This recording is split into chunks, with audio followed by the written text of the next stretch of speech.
एक बार की बात है, एक बौद्ध भिक्षु जो एक गांव के मठ में काम कर रहे थे, उन्होंने मठ के मुख्य भिक्षु को एक पत्र लिखा था, जिसमें उन्होंने लिखा, कृपया एक और भिक्षु भेजें, हमें यहाँ उनकी आवश्यकता है।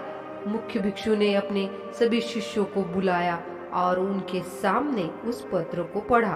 पत्र पढ़ने के बाद मुख्य भिक्षु ने सारे शिष्यों से कहा, मैं आप में से 5 शिष्यों को भेजना चाहता हूँ। एक शिष्य ने पूछा, लेकिन गुरुजी 5 क्यों, जब उन्हें मठ में केवल एक के लिए कहा है। मुख्य भिक्षु ने कहा, रास्ता बहुत लंबा है और ध्यान भटकाने वाले सैकड़ों हैं, इसीलिए मैं 5 भिक्षु भेजना चाहता हूँ। ये सुनकर सारे भिक्षु हंसने लगे, क्योंकि उन्हें लगा कि 5 भिक्षुओं को भेजना बेवकूफी है। लेकिन प्रमुख भिक्षु ने जोर देकर कहा और 5 भिक्षुओं को चुना और अगली सुबह उन्हें भेज दिया। उनकी यात्रा शुरू हुई। जब वे एक गांव से गुजर रहे थे, तो गांव का एक व्यक्ति उनके पास दौड़ता हुआ आया और उस व्यक्ति ने कहा कि हमारे गांव के पुजारी की मृत्यु हो गई है और हमें एक पुजारी चाहिए। पुजारी को हम अच्छी तनख्वाह देंगे और अच्छा आवाज भी देंगे। गांव काफी समृद्ध और खुशहाल दिख रहा था, इसीलिए उनमें से एक भिक्षु ने कहा, मैं यहाँ रहना पसंद करूंगा, क्योंकि एक बौद्ध भिक्षु का काम लोगों की सेवा करना है और आगे जाने के लिए आप 4 पर्याप्त होंगे, क्योंकि मठ में केवल एक की जरूरत है। इसीलिए अगले दिन एक भिक्षु वहाँ रह गया और 4 भिक्षु निकल पड़े अपनी अगली यात्रा के लिए। यात्रा करते हुए वे चारों एक राजा के राज्य के बाहरी इलाके से गुजर रहे थे। राजा वहां से गुजर ही रहा था कि उसने उन चारों भिक्षुओं को देखा और उनमें से एक युवा साधु को रोका, जो सबसे स्वस्थ और दीप्तिमान दिख रहा था।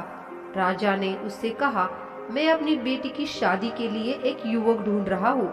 मैं एक दूल्हे की तलाश में हूँ और तुम मुझे बिल्कुल सही लग रहे हो।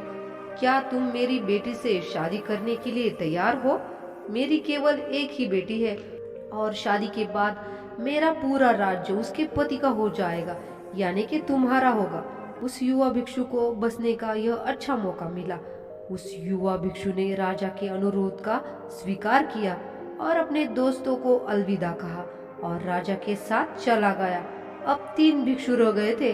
उन तीनों ने कहा, हमारे प्रमुख सही थे, रास्ता बहुत लंबा है और ध्यान भटकाने वाले सैकड़ों हैं। तीनों ने सावधान रहने का फैसला लिया और किसी भी आकर्षण से विचलित नहीं होंगे, यह निश्चय किया। तीनों भिक्षु अपनी मंजिल की तरफ निकल पड़े। रात होने वाली थी। रात में वे तीनों रास्ता भटक गए। उन्हें अंधेरे में केवल एक दीपक की रोशनी दिखाई दे रही थी। वे तीनों उसी दिशा में गए और किसी तरह वहां पहुंचे। जब उन्होंने दरवाजा खटखटाया तो एक युवा लड़की बाहर आई। उसने उनका अभिवादन किया और कहा, आपको भगवान ने भेजा है, क्योंकि मैं अकेली थी। मेरे माता पिता के लौटने की प्रतीक्षा कर रही थी, लेकिन वे अब तक वापस नहीं आए। मुझे अकेले रहने में डर लग रहा था। कृपया मेरे साथ रहे। मेरे माता पिता के लौटने तक वो तीनों भिक्षु वहां रुक गए। अगली सुबह लौटने का समय आया तो उन तीनों युवा भिक्षु में से एक को उस युवा लड़की से प्यार हो गया और वो वही रह गया।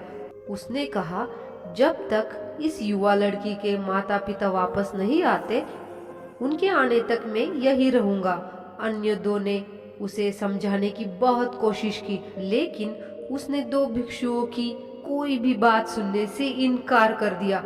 अगली सुबह 2 भिक्षु अपनी आगे की यात्रा पर निकल पड़े। वे एक गांव से गुजर रहे थे। तभी गांव के लोगों ने उन्हें घेर लिया, क्योंकि वो गांव नास्तिकों का गांव था और बुद्ध को नहीं मानते थे। गांव वालों ने भिक्षु को यह साबित करने के लिए चुनौती दी कि बुद्ध जो कहते हैं वह सच है। गांव से आए महान विद्वानों में से एक विद्वान ने उन दोनों को चुनौती दी।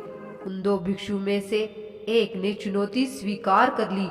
दूसरे साथी ने कहा, आप ये क्या कह रहे हैं? क्या पता हमें मठ पहुंचने के लिए और कितना समय लगेगा? भिक्षु ने जवाब दिया। भले मेरा पूरा जीवन निकल जाए, मैं यहाँ रहूंगा। मैं बुद्ध का भक्त हूँ। किसी व्यक्ति ने उनके दर्शन को चुनौती दी है। मैं इस गांव को बुद्ध के उपदेश सिखा के रहूंगा। आप आगे जा सकते हैं। केवल एक की ही जरूरत है आगे मठ में। यह सिर्फ बुद्ध के लिए एक चुनौती नहीं थी, बल्कि भिक्षु के अहंकार को चुनौती थी।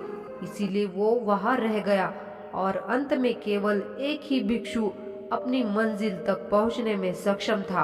अगर हम अपने जीवन में देखते हैं, हम पाएंगे कि बहुत से लोग अपने लक्ष्य को निर्धारित करते हैं और फिर वे अपने लक्ष्य की ओर बढ़ने की कोशिश करते हैं, लेकिन उनमें से कुछ ही अपने लक्ष्य को प्राप्त कर पाते हैं, क्योंकि अधिकांश लोग अपने रास्ते में आने वाले बाधाओं के कारण अपने रास्ते से भटक जाते हैं। इसीलिए यदि आप अपने जीवन में सफल होना चाहते हैं और अपने लक्ष्य को प्राप्त करना चाहते हैं, तो अपने रास्ते में आने वाले बाधाओं से कभी विचलित ना हो, तभी आप अपने लक्ष्य को प्राप्त कर सकते हैं।